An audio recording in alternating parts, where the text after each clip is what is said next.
It is Friday, October 29th. And as always, whenever you're watching this is so perfect.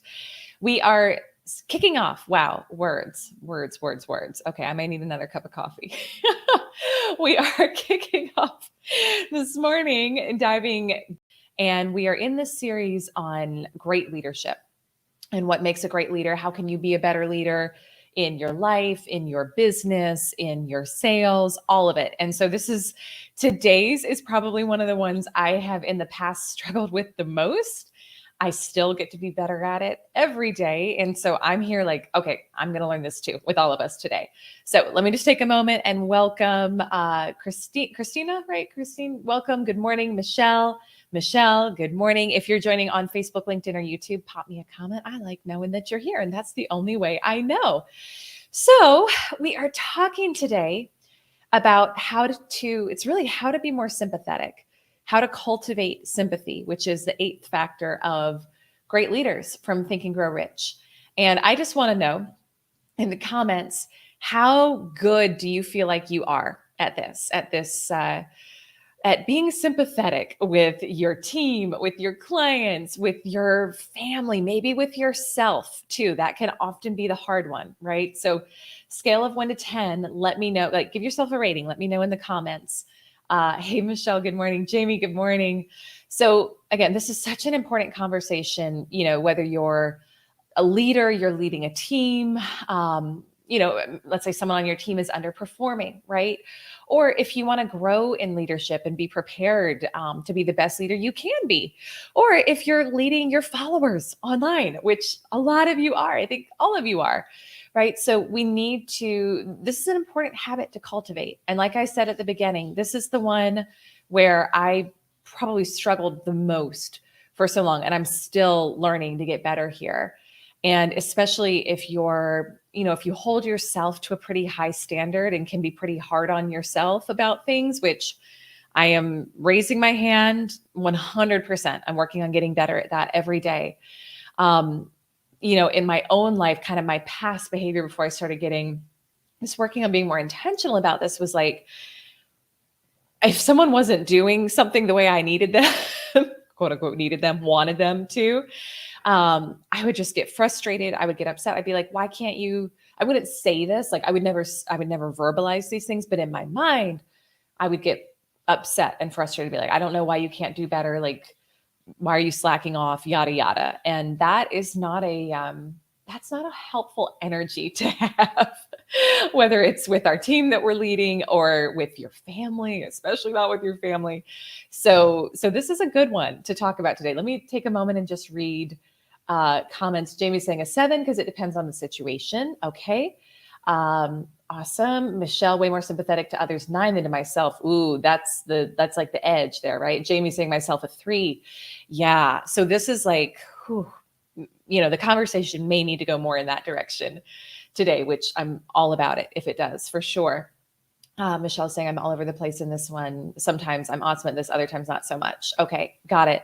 So let's talk about this and what this means. And I'm going to read to you. It's like maybe 1 sentence, 2 sentences here, and then I'm going to share with you some thoughts on how you can develop this trait, because this is something that when I think about like the leaders who I've loved working with the most, or the people I've bought from, and remained a loyal customer of, it's like I felt seen by them, I felt heard by them, and I felt understood by them as well. And so I know this may sound like one of those topics that's like EQ and it's like one of the softer skills, but it's actually, and it is, but it's one of the most important things you can do for the growth of your sales, your business, if you're leading a business, and just for great relationships in your life too. So Napoleon Hill in Think and Grow Rich has this list of 11 great factors of leadership, and today's is the 8th, which is sympathy and understanding. He says successful leaders must be in sympathy with their followers. Moreover, they must understand them and their problems. Okay, they must understand them and their problems. So let's talk about that and what that means and how we can do better. And then I think we're going to add in a part about being more sympathetic to yourself for sure. Okay, so for your sales. Now this part I think I'm going to kind of break this down between sales and leadership. and you can take whatever applies to you. So to me, I think this part is like, it is obvious, but how much are we doing it? Like, when is the last time you stopped to really ask your customers what they're going through and to speak directly to that in your programs you're creating, in your content, in your social media? When you talk, this is one little hack that, especially when I was more in the personal branding world, I would teach my clients is create your client avatar, right? So whoever your ideal customer is, it can be a real person, it can be a fake person, but then have a picture of them that's out on your computer.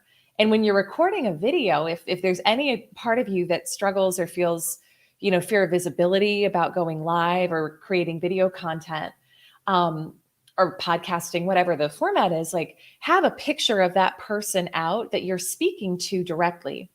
And when you look at them, it's like you're not talking into some camera lens. You're not talking into some little green light.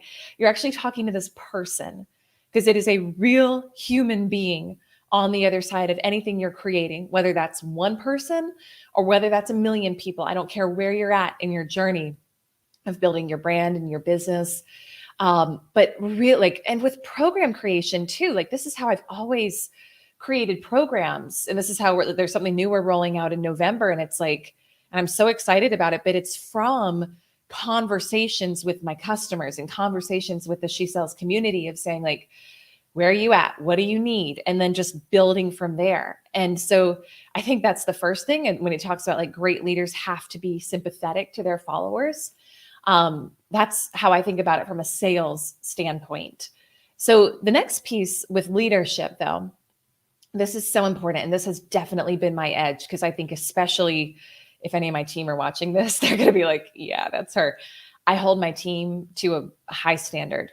I hold myself to a high standard. And my default mode for so long was, when something went wrong, when I felt like someone didn't follow through on something that was committed to, I would just get frustrated, and I would make assumptions, and I would be like, I would be mad about it. Again, I wasn't good at expressing it, and I suppressed it, but that creates all sorts of energetic weirdness, which isn't great either way. So here's the thing that has helped me in life. We have to understand and remember, and this is with leadership, with all things, there is so much going on behind the scenes with people that you don't see and you don't know. And I want you to think about in your own life, like, how much do you share what's really going on with other people, with your customers, with your team, with your spouse, your partner? And how much do you just kind of keep stuff to yourself that you're struggling with, right? You can assume statistically, out of every group you're talking to, it's like there's a, when you look at addiction, right? If you include, like, work addiction, if you include social media addiction, like numbing behavior, and then of course there's other more commonly cited types of addictions, alcohol, pornography, drugs, gambling, shopping, whatever it is. I'm actually doing research on this for a talk right now. I don't have the firm number, but I can guarantee you it's over half of the people are struggling with something like that. And we forget that, right? It's easy to forget that. It's easy to forget what's really going on in people's lives. And this is something that I learned when I was, really first starting in the speaking world, and I still practice to this day. But it's like, before you go out on a stage, and this will apply whether you're a speaker or not. But one of the things I learned and was taught, I forget who taught me this, but it was so great. Before you go out on a stage, I think maybe John Maxwell does this. You look out from behind the curtain or wherever however you're kind of like hidden from the audience, and look out and just like connect, like look at one person there and think about what's really going on in their life. More likely than not, that person is up against something that feels hard right now, whether that's a health issue, whether that's a financial issue, whether it's self-doubt, whether it's a marital thing. And when we can remember that, and when we can remember that we see maybe 5% of what's really going on with people, It helps us develop greater sympathy. Okay. Let me know in the comments if you can relate to that, or if you actively do that, because that's going on with the people around you, in your workplace, with your customers, with your team. Okay. And people feel like they can't talk about it. And people feel, this is part of why it's such an issue, right? Is people feel like they have to suppress the stuff that's really going on. But like, I don't share everything that's going on in my life, like publicly. And it's not like, I think my life is amazing. Like, I'm super grateful for my life, but I still have tough stuff that happens. I'm not here on social media talking about it, because that's not really the point of this. And that's like, as we learn coping skills and we learn how to navigate through them, we learn that everything is always working for us and we learn how to handle that. But a lot of people don't know that. And a lot of people don't have that coping skill. And they don't have kind of the awareness that we have here in the She Sells community, which is that truly everything is always working out for us. And we learn how to leverage our emotions and how to like do all of that. Those are really important life skills. Most people don't have that. Michelle's saying this is such a good reminder. Good. I'm glad. And so it's remembering that, and remembering that people are struggling with things that we just don't see and we just don't know. And they're truly doing the best they can. They truly are. One of the things that to me has been so impactful in my life about doing inner child work for myself, for my clients, is knowing that when somebody acts in a way that's, let's just say like less than favorable, right? Maybe they hide something. Maybe they lie to you. Maybe they hurt you in some way. It's actually their inner child. It's like their inner little boy or little girl. And there's something that is being repeated in their life right now. That's a situation that's like something they learned to feel shameful about or feel scared of growing up. And so if we can kind of, it sounds weird, but it's true. If we can kind of learn to look at when you're in a when you're in a boardroom, when you're walking out on a stage, when you're talking to a team, like little kids, it's like everyone has within them a little kid that's scared, that's frightened, that doesn't feel good enough, that doesn't feel deserving enough. And when we act in less than favorable ways, that's the real person who's acting out because they're scared and they're repeating old patterns and behaviors from the past. So this is why we want to learn to heal that part of ourselves. But again, most people don't know this. And so the fact that you do, it's like you've got an advantage, and it's not about taking advantage of people, but it's about knowing what's really going on. And we can create a little more sympathy and understanding in those situations. And then we can lead with curiosity. If something doesn't go the way you thought it was going to, if someone doesn't follow through on something, rather than jumping to assumptions, we can just lead with curiosity. Hey, I noticed this thing we talked about didn't happen the way I thought it was going to. Can we talk about what's going on? Can you tell me a little bit more about what was happening on your end? And leading with curiosity before jumping in and making assumptions. Okay. That's so important. And I think to tie this in with the part that it seemed like most people in this live stream who are here live today say that is the challenge for them is like sympathy for themselves, right? Which I get that. That's probably the one that's hardest for me too, is like learning to, it's the reparenting part, right? We have to learn that the part of us that's scared, that's afraid, that's doing things that are that aren't in alignment with our goals, that's our inner little child. And so if you had a kid who was like acting up or was acting scared, now that this is my parenting philosophy, you wouldn't go punish them, right? You would want to find out what's going on, and you would want to connect with love and let them know they're safe. And then they would go back to behaving like a happy, joyful little kid, right? But it's the same with you. It's the same with you. So those parts of you that you're not very sympathetic towards, rather than beating up on yourself, what if you led with love? Okay. And this is not some trite, like tweetable moment. Okay. But like truly, what if you loved that part of yourself?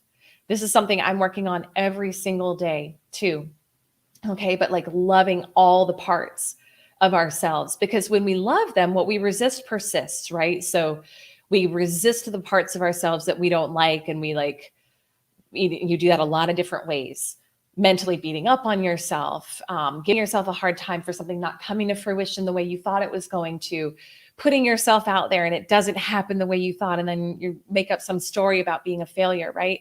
What if you flipped it and loved that part of yourself, right? And I do this in my own life because I'm always like on the edge with stuff I'm doing and putting myself out there more and more. And usually it goes pretty well. Sometimes it doesn't. Sometimes it doesn't. And, but I've learned to, when I want to go into self-talk about like, yeah, gosh, Elise, like you really screwed that up. Instead, I flip it and I say, wow, like that's why you're going to keep being more and more successful, because you're willing to put yourself out on a limb. You're willing to try new things. You're willing to experiment. And that's why you're successful and going to keep getting more successful. Now I have to consciously say that to myself. It's not yet at the point where it's like, I just immediately say that. But what if you tried that? And what if you just led with the opposite of what you're saying and doing for yourself? Let me just check comments real quick. Jen is saying very helpful on YouTube. Linda, what if we hate that part of yourself? Any strategy to releasing that? So Linda, I just read that. I think you asked that a minute or two ago.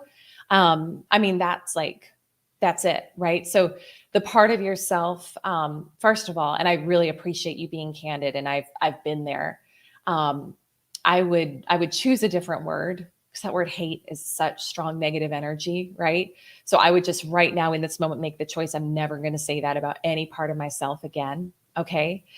And instead say like, this is an area where I'm excited to grow. This is an area where I'm excited to get better. But knowing that, okay, so you're saying, yes, that helped. Yeah. Love is the highest level emotion, and it dissolves any lower level emotions too. So when we lead with that, it's like, it shifts everything. Okay. So this has turned into a different focus of the talk that I plan on, but I feel like maybe this is what it needed to be, which is great.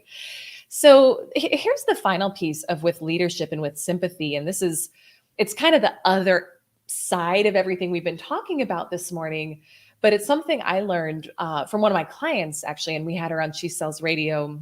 Oh gosh, I don't know, 2 months ago. Kim Skuris, she's the COO of a big financial services company. And, I was talking with her about her leadership style. It's a great episode to listen to, by the way, if you want to if you're really working on this aspect of yourself, your leadership skills. And she said that one of the biggest things that's been most impactful for her with her team is she doesn't give people a soft place to land. And what I mean by that is if someone is really screwed up, if they really mess something up, she doesn't try to cushion the blow for them. And that takes conscious control on her part. And she talked about, and this has been true in my life too, the moments in life where we have the greatest growth are often the times where we're like, oh, I really screwed that up, right? And if we take that away from somebody, as hard as it is, because if your heart is like mine, you never want somebody else to feel bad, and you will take it all on yourself. Like you will just stuff it all inside so that somebody else doesn't have to experience that feeling, right? It's like, been one of my biggest driving, this is little Elise, and this is a part that I'm learning to heal too. But like one of the biggest MOs and driving factors in most of my life is like, I don't want anybody else to feel bad. And I still don't. I don't want anyone to feel bad.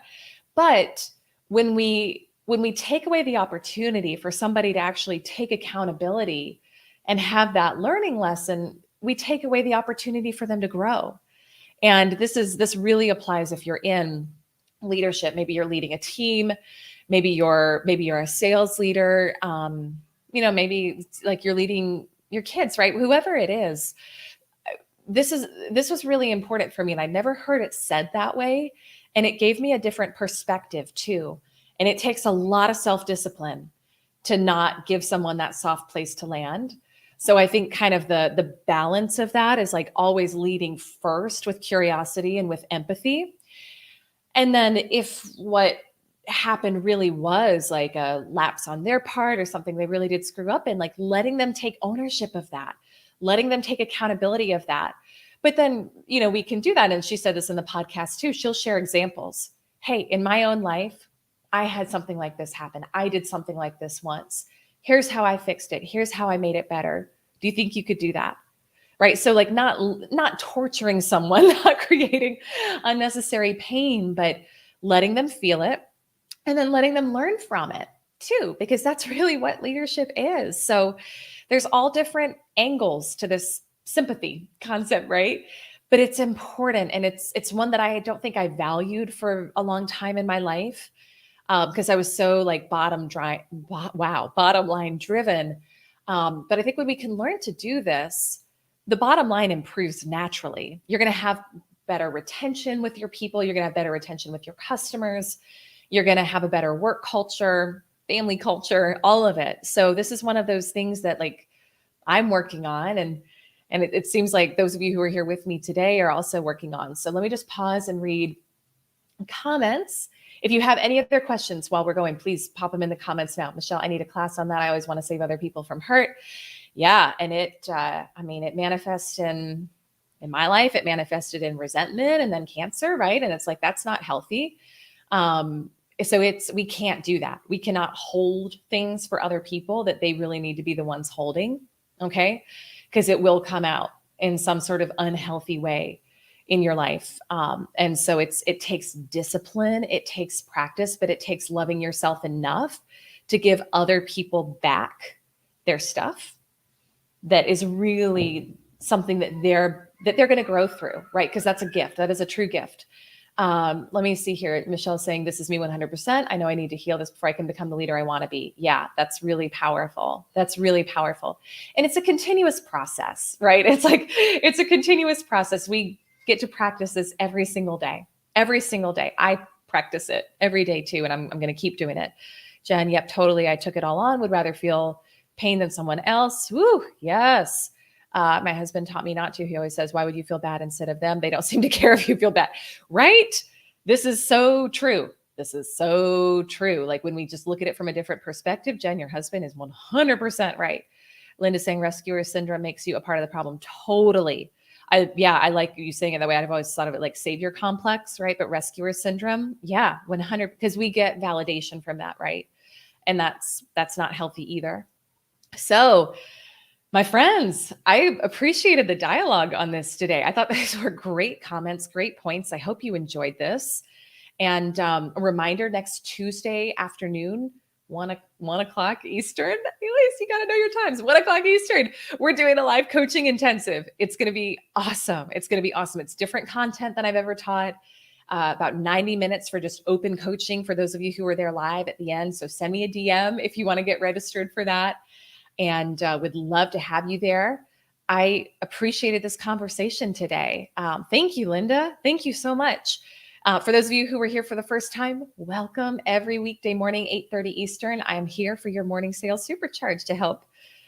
I got to get a good tagline for this. Uplift you, inspire you, give you what you need to go rock your sales and your life goals for the day. So, all right, everyone. So much love to each of you. Thank you for being here today. Wishing you a beautiful Friday, and I will see you all very soon. Bye for now.